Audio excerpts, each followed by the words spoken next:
What if you were to learn the key to eliminating bad habits or implementing good habits wasn't dependent upon willpower or determination? What if there were relatively simple steps any of us could take, or help our clients take, that would put positive habits on autopilot and eliminate those that drag us down? Welcome to the Catalyst 360 podcast. I'm your host, Dr. Brad Cooper of Catalyst Coaching 360, and that's precisely the focus of today's discussion with Dr. Wendy Wood. Dr. Wood is a professor of psychology and business at the University of Southern California and the author of one of my favorite books on habits, Good Habits, Bad Habits, The Science of Making Positive Changes That Stick. Clearly, effective behavior change is at the very heart of health and wellness. So it was a pleasure to not only have Dr. Wood join us here on the podcast, but also to be one of our keynote speakers at a prior Rocky Mountain coaching retreat and symposium. For the employers, benefit consultants, and wellness providers out there, now is obviously that key window when plans are being dialed in to help support employee team members.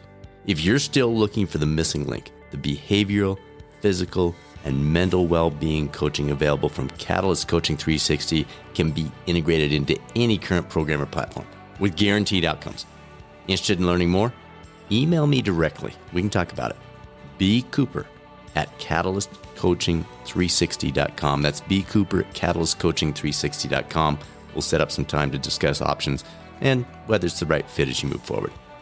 And now it's time to turn the corner on our habits with Dr. Wendy Wood on this episode of the Catalyst 360 podcast. I loved your book, and we'll talk a lot about that. But can you start us out by telling us, how did you end up focusing your research on habits of all topics? Well, I didn't actually start looking at habits. I was a researcher who was trained to study attitude change, how we change our beliefs and opinions. And it became clear early on that people are reasonably open to change at the level of their attitudes and beliefs. It's much harder to get people to change their behavior.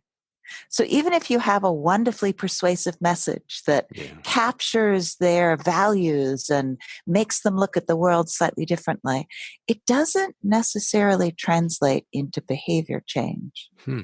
And that's when I started to think about what behavior change involves and how we can persist or not at changing our behavior. And that's where habits came in. So habits are the way people naturally persist. So when you are successful at changing your behavior and making it stick, that's usually because you've formed a habit.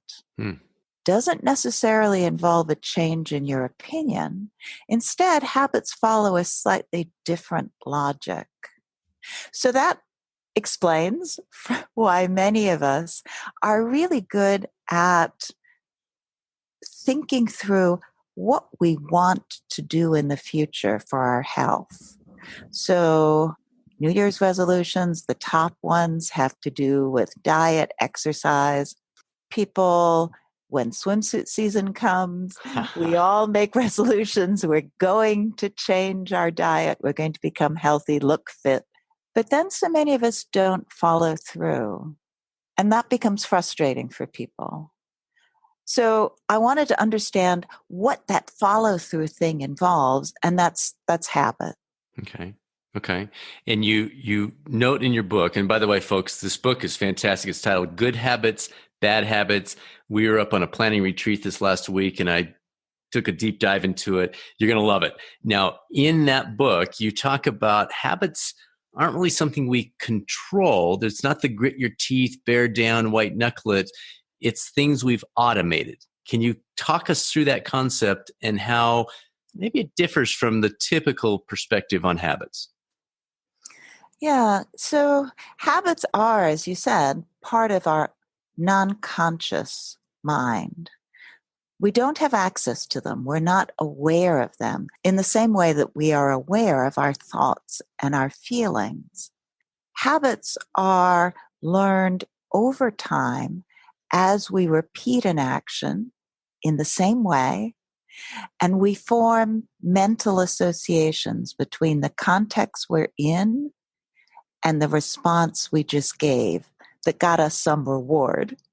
So when I get up in the morning, I walk into my kitchen and I just automatically start making coffee. I'm in the context in which I've done it in the past, and the thought of making coffee automatically comes to mind. It's my habit. That's what a habit is. It doesn't require willpower and self-control in the way that we typically think of behavior change. And it may take willpower to make a decision to change, but the habit learning process itself, and once you've formed that habit, requires no willpower. It's automated in the sense that it runs off without you having to make a decision to do so. It's how we drive. It's how we do so many of the repeated activities that we do in life. And one of the really interesting things that I've learned in the research I've done is that we are largely unaware of the extent to which our behavior is a habit. And instead, we tend to interpret it as a result of our decisions or our intentions, what we should be doing. So many of your listeners may have habits to eat very healthy, lots of fruits and vegetables, and they probably made a decision at some point to do that. But once it becomes a habit, you no longer have to make that decision. But your conscious self, however, the conscious parts of your brain aren't aware of the habit component. And so you continue to think it's due to your decisions and intentions. It's such an interesting way our mind sort of covers up from us the functioning of habit.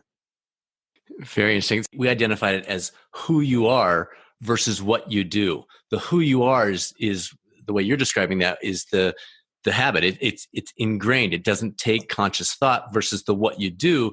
Those are the things that you consciously must work through, plan out, put into your schedule, check off those kinds of things. Am I hearing that correctly? Yes. Planning is part of our decision-making conscious selves.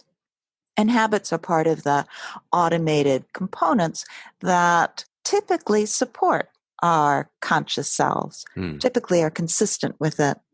And we have these different parts of ourselves because our brain is not a single unified whole. Instead, it evolved in parts over time, and those parts work somewhat separately. I mean, it's all interconnected in the end. Sure. But the systems in our brain can function somewhat independently of each other, which is why we have bad habits, things that we're doing that we wish we didn't and might plan not to do, but then fall back into when we're not really thinking about what we're doing. One of the analogies you had in your book that I just loved, it's so sticky, is the idea that forming a habit is like falling asleep. You're forming it, and then it's there. Same when you fall asleep, you're kind of falling asleep. I think I'm feeling more tired, and you don't realize that moment when you actually fall asleep. Can you expand on that just a little bit? I thought that was a really good way to think of the process. Yes, it's a good metaphor because when we form a habit, we're not aware of the habit forming. That learning that we're doing as part of habit formation is stored in parts of our brain that we just don't have access to. So once it becomes a habit, it's like we no longer can be aware of the process. It doesn't need our decision making. It doesn't need our thoughts. And so it's sort of like falling asleep. You just it happens so gradually over time. You just let it work its way out. And then after a while, you have a new habit. Hmm. Good, good. Now, I didn't plan in this order here. So environment, you talk about environment is key to good habits. And similar to sleep, it's much easier to fall asleep in a good environment. So we roll into that. But when we think about environment with habits, what mistakes are many of us making in terms of optimizing those environments? Well, I think the biggest mistake is that we don't realize how much impact the environment has on us. You probably are aware that being in a noisy room with lots of bright lights is not a good way to fall asleep. But we think with our habits that we can overcome challenges in our environment. And I use the word friction to describe this, which actually echoes an early psychologist who argued that there are psychological forces that function very much like physical forces. This is Kurt Lewin. And the psychological forces in this case are the environments that we're in can put friction on our behavior and make it more difficult. And let me give you an example. A phone company tracked cell phones. They weren't actually interested in the use. They were interested in how far cell phones traveled to a paid fitness center. Our cell phones are getting evaluated in all kinds of ways that we're not aware of. But this study looked at how the distance traveled to paid gyms and found that cell phones or people who had to travel 5 or more miles to a fitness center only went once a month. But those who were traveling only about 3.5 miles, they went 5 times a month. So that's really just a difference of about 1.5 miles. But it's the difference between being able to do something with little friction on it. If you can connect your visit to the gym with your commute to work or to the grocery store, if it's close by home, then it's very convenient and you're just much more likely to go. If it's quite a distance and you have to travel far to get there, that's friction. There's friction in distance, and that makes it less likely that we are going to follow through with a given behavior and repeat it so that it becomes automatic. It becomes our habit. And we just don't give the environmental forces that we're all dealing with enough credit. We think we can overcome them, but we can't. Interesting. And so the opposite of that, or I guess you kind of talked about both of these, you have friction and you have stacking. And those seem to be the core to your guidance in this area. Is that correct? Yeah. So friction are the forces that make a behavior more difficult. Let me give you another example of that. In the US, in the 1970s, we became very aware that smoking is bad for our health. And we started taxing cigarettes. We banned smoking in public places. We took cigarettes off the shelves. So you have to actually ask someone in the store for a pack so they can check your age. All of these things put friction on purchase and smoking. And that reduced smoking a tremendous amount, so that now only about 15% of us smoke, whereas before it was almost half. It's an amazingly successful health intervention. And it just simply arose from friction, putting friction on the behavior. There's other forces, though, as you said, in our environment that help to drive a behavior, that make it easier. One of them is proximity, being very close to some exercise or healthy food, and that can drive you to a healthier lifestyle. A recommendation is often that you take all of the cookies and candy off the kitchen counter, put it away and make healthy food more accessible so that it's easier for you to access it and use it. And you'll be surprised how much more likely you are to eat healthy things that are close to you. There's actually been studies where people have big bowls of popcorn and apple slices. And if the popcorn is right in front of them and the apple slices they have to reach, then they eat 3 times as many calories as when the reverse is true and the apple slices are right in front of them and the popcorn is where they have to reach. Interesting. These are very subtle differences, but they are enough to put friction on our behavior and drive what we do. And you mentioned another driving force, which is stacking. And if you're trying to form a new habit, this is a useful way to do so. It's an interesting hack that we have found in our own research. And that is, if you take a behavior that's already automated in some way and you just add a new behavior to it, you're much more likely to form a habit with the new behavior, because in a way you're taking advantage of the existing automaticity, the learning you've already done. And an example of this is with medical compliance. So we've all gotten pills, forgotten to take them. Sure. But if you put them on your nightstand or next to your toothbrush, you're in a way stacking so that you are taking advantage of your toothbrushing habit to remind you to take your medication. Or you're taking advantage of your routine of getting into bed at night or getting up in the morning to take your meds.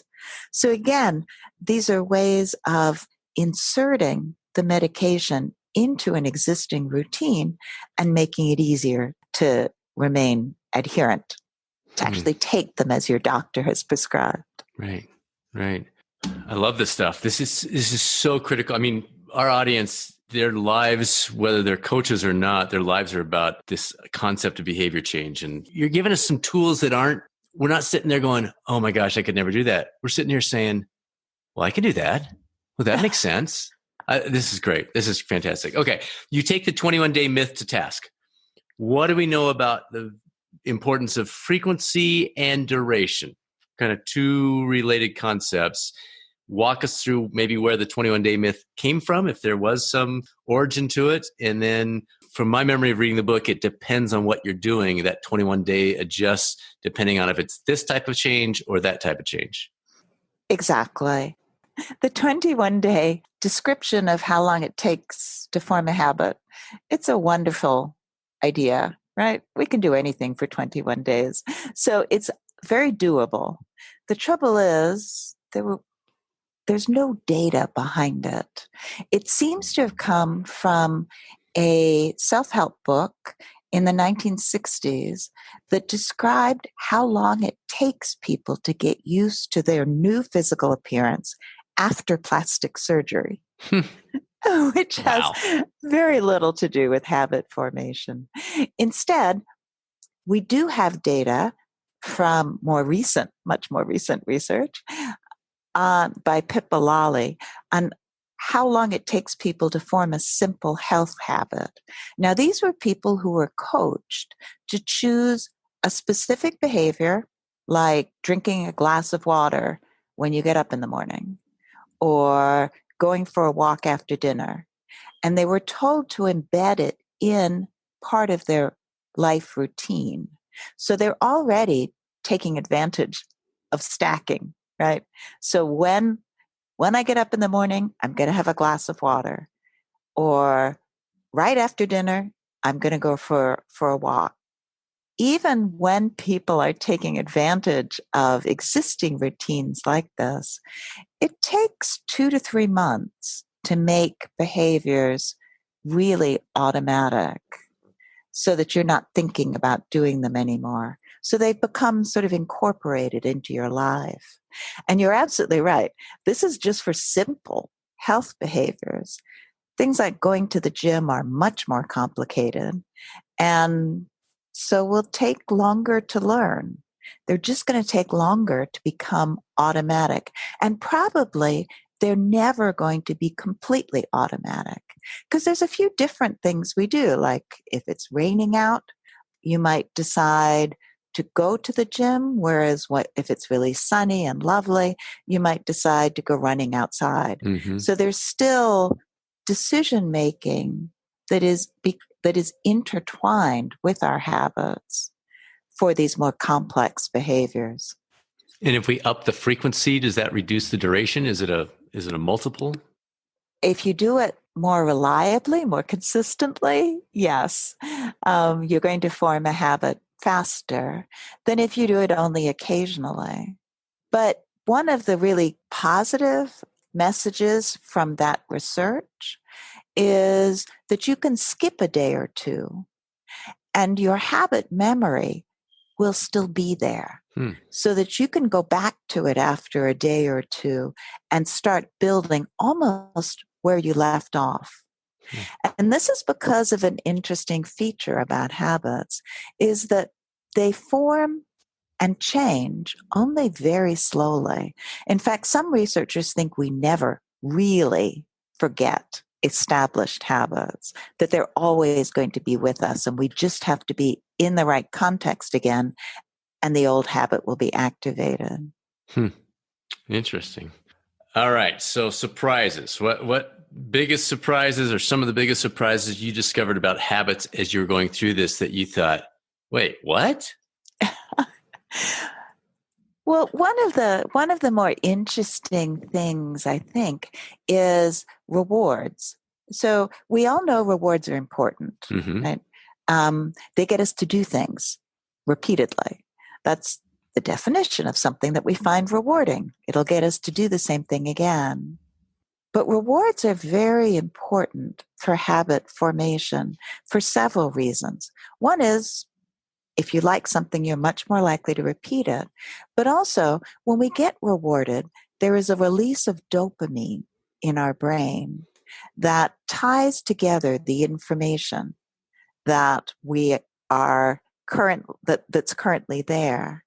So when you get rewarded, your brain starts to tie together the context you're in and the response you just gave to get that reward.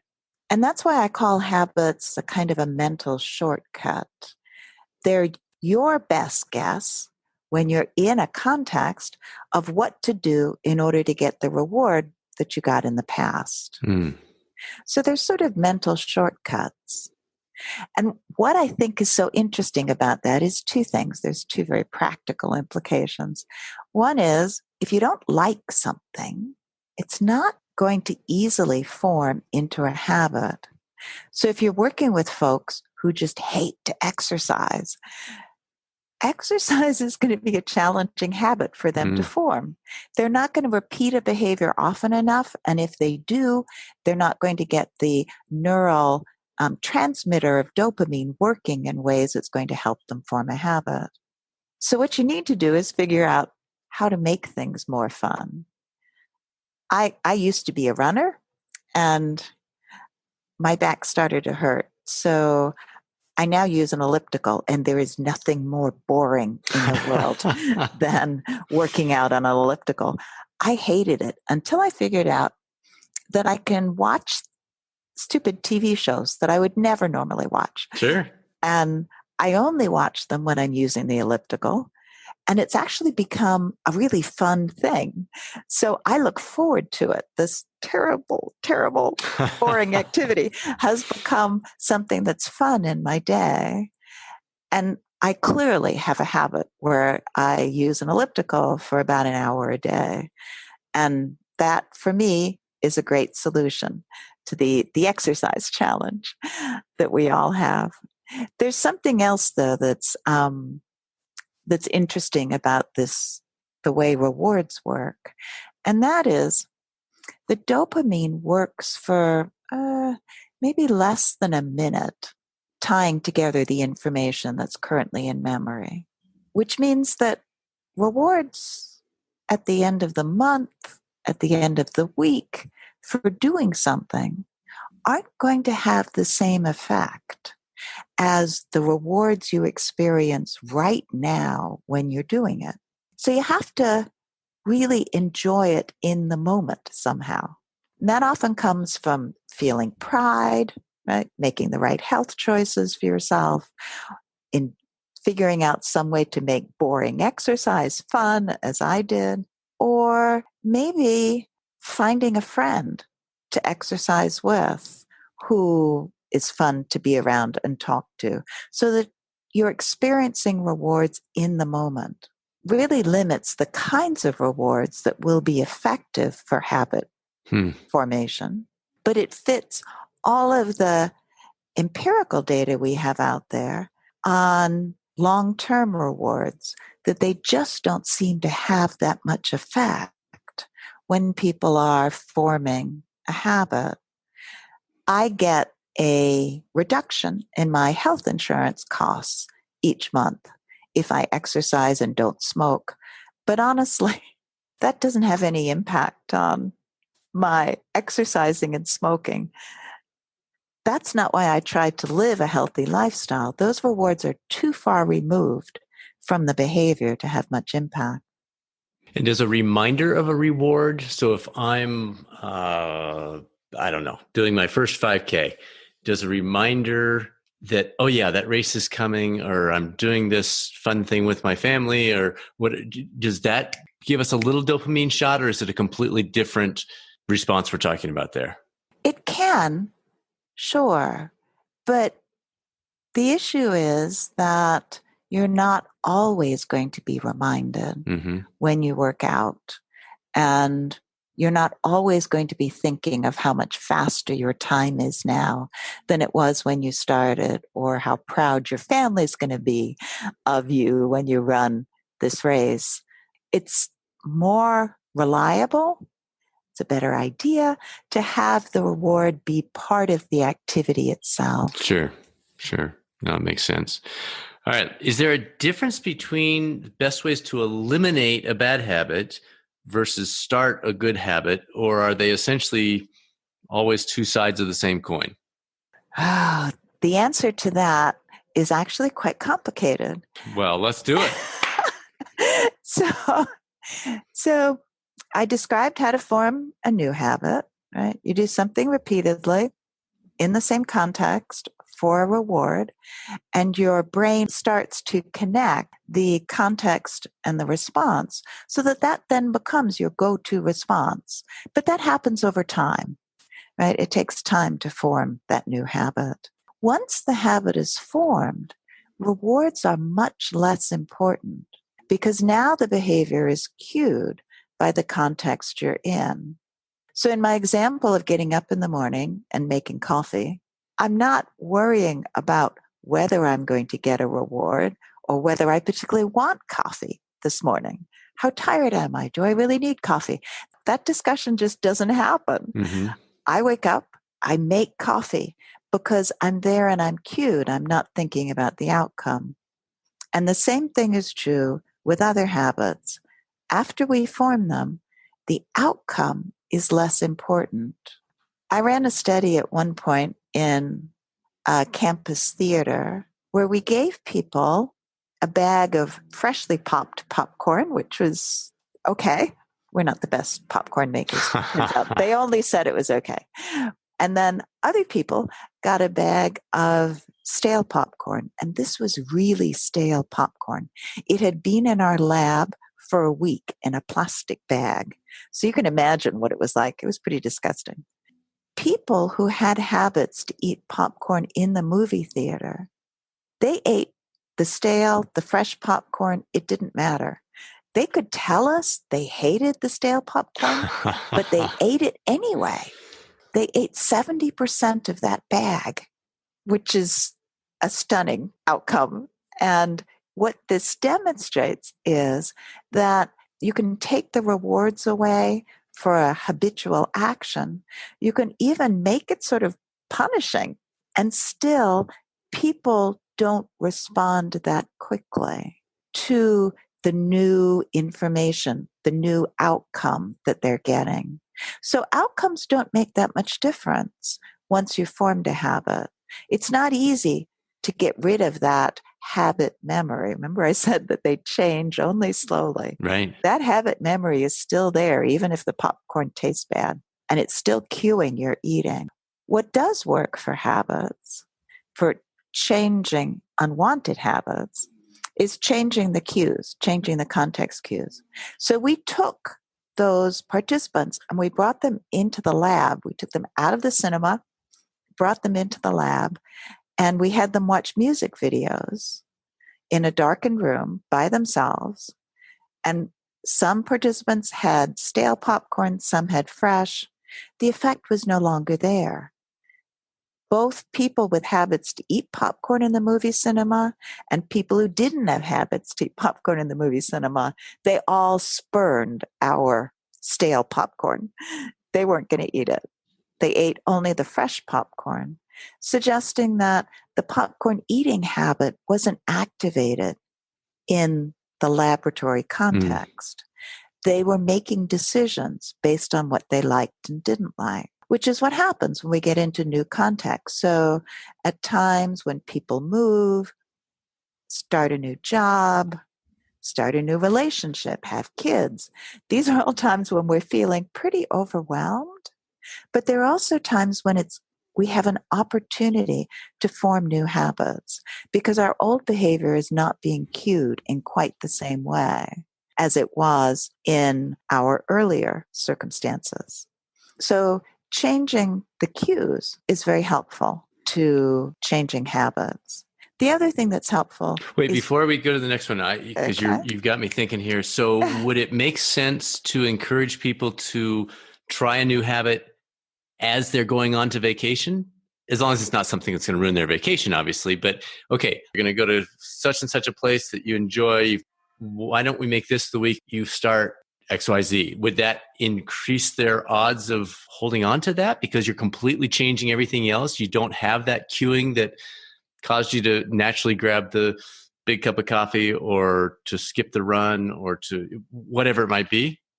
Exactly. Yes. And that should work well. In fact, there's data suggesting it does work while people are away. But then, of course, they get back to their old environment. And our old habits, as I said, we don't relearn them. We learn new ones on top of them. Those old memories are still there. Still locked in. Yeah. Interesting.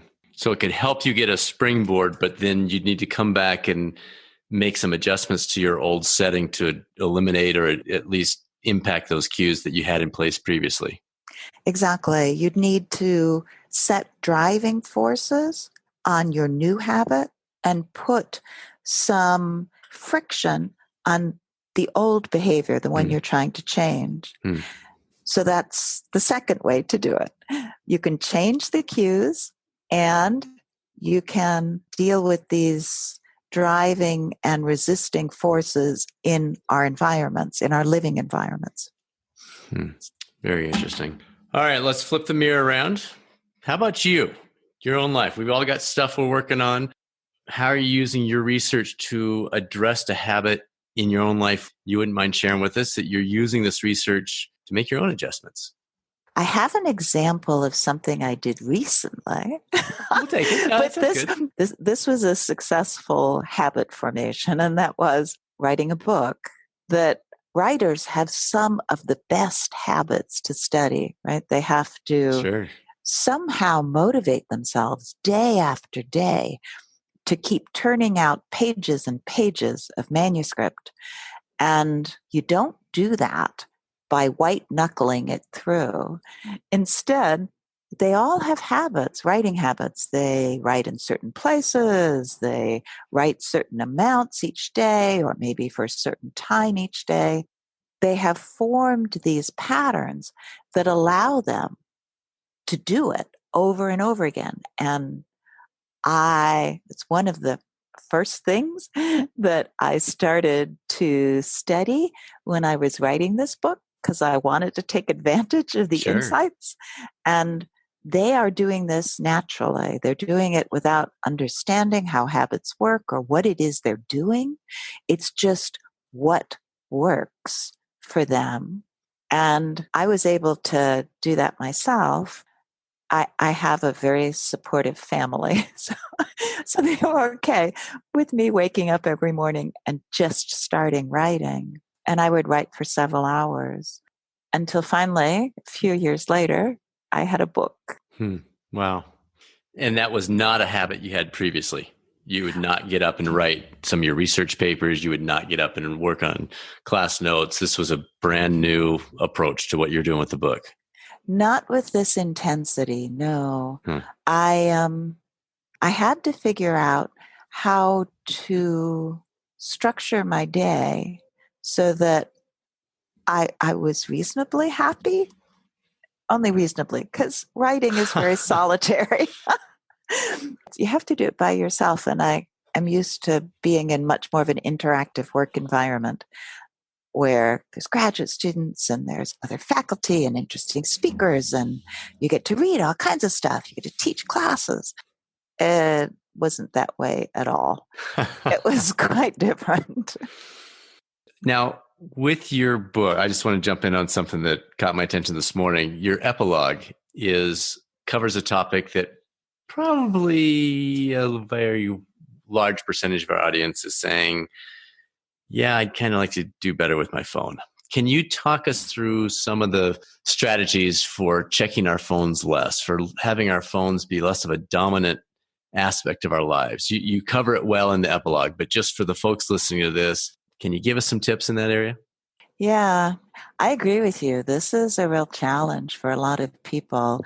We all check our phones on average over 50 times a day, which is a stunning number. It is. It's crazy.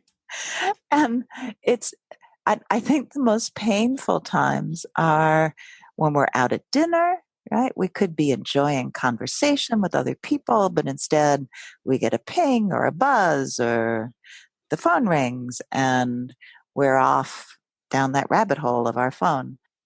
So many of us would, as you say, like to control its impact. And let me say that part of the reason that the phone is so compelling to us is because it builds on many of the components of habit formation. That we get rewards, but they're only occasional rewards. It has a structure and a way of engaging us that is very habit forming, and that's not an accident. Silicon Valley knows well how to. Oh yeah, they're doing just fine, aren't they? Yeah, how to structure their products so that we keep using them. But we can fight back. I think we all want phones, but we want them in moderation. We want to be able to be in control of them. And that involves changing a bad habit. And the bad habit in this case is checking it constantly, even in places where you should really be talking to your kids and the people you're having dinner with. So to make that happen, it's helpful to think of the two features that I mentioned before as being important in habit change. One is changing cues so that the old behavior isn't activated in the same way. And the second is putting some friction on phone use. So this would involve maybe leaving your phone at home when you go to dinner. Sounds wild, but you could do that. What? How can you say that? I know. It's become such a accepted part of ourselves. But we could do that. We could leave it home, or we could turn it off. If you turn off the phone, you are putting friction on phone use so that you actually have to go through the steps to turn it on again in order to use it. At the least, you can turn off all those pings and buzzers and other things that attract us to the phone when we don't really want to be checking it. So making it more difficult to use your phone and changing the cues that your phone is all the time giving you to get you to look at it are the ways to control that particular habit. Love it. It's great stuff. And that was the first thing I thought of as I was reading through it was, yeah, that's something I could address. It's an issue. And I'm relatively controlled in that area, but it can get out of control. So well done. I was actually interviewed in a different podcast, somebody else's podcast today on some of the research I've been involved with. And I actually quoted you and talked about some of this idea of friction and stacking and the idea of the phone. So well done. You've influenced 2 podcasts in one day. How do you like that one? Let's touch on one more, and then we'll kind of have a broader wrap-up question for you. You mentioned rewards with the phone, and in the book, you discuss the importance of the rewards varying so that they're more effective. Can you flesh that out for us a little bit? Yeah, this is something that we don't always have control over in our lives, but habits form most effectively with intermittent or occasional rewards. That's one of the reasons why gambling is so addictive, that slot machines make it look like you're almost winning, but you don't win most of the time. Yeah. In fact, if you did, casinos wouldn't be there. Yeah, they wouldn't have those big buildings, would they? No. So part of what our brain responds to is unusual rewards that are bigger than normal. And if you're playing the slot machine, the typical outcome is lots of buzzing and lights and other things that are entertaining. And then you get close, but you don't get the reward. And that in itself is kind of fun. But what makes it really fun is every once in a while you do get a payoff. And that's what cements in the habit of staying there a little longer and putting more of your money in the slots. That's also how your phone functions. Because most of the time when we hear these buzzes and pings and we check our phone, all we're getting is just garbage. Right. It's not but every information. once in a while. Yeah, there's some negative information that really is rewarding to us, and that's what keeps us checking our phones. Very interesting. This is so good. Any final words of wisdom, especially for the health and wellness coaches or folks that are helping other people try to improve their lives? Anything that I haven't teed up with the right question or something you'd like to get out there that you think would be helpful? We'd love to hear it. Well, I wrote this book because I was seeing a real gap between the science on habit and what's available in the popular press and the popular culture. Yes. Because habits are part of our unconscious, we don't know much about them, and we can't intuit how they work. This is something where I think we really have to rely on science. Our own experience is not reliable as an indicator of what's really going to work for you in forming a new habit. Every once in a while, we stumble across something that does work, but really understanding the foundation of why takes understanding of some of the science. So I hope that much of your audience will recognize that everybody has theories about their habits, because we observe ourselves acting and others acting habitually. So we have theories about how they work. And we have tried out some of those theories and probably have some data for some of them. But a real understanding of how people form habits throughout their daily life is easiest to get from the science literature. So that's what I hope people will start to realize. And I'm sure that in another decade, there will be another science book on habit that provides newer insights beyond the ones that I was able to present in this book. And so we should all look forward to that. Perfect. Well, I loved it. Again, everybody, the title of the book is Good Habits, Bad Habits, The Science of Making Positive Changes That Stick. And great way to wrap things up, because that's our focus here, is we want to help these folks avoid the fads that are so prevalent in health and wellness these days and get into what does the science really say. So thanks for joining us. Wonderful having you. Keep us updated. What's the best way for folks to follow you? Is it on Twitter, or do you have a website you'd like them to reference? What's your preference?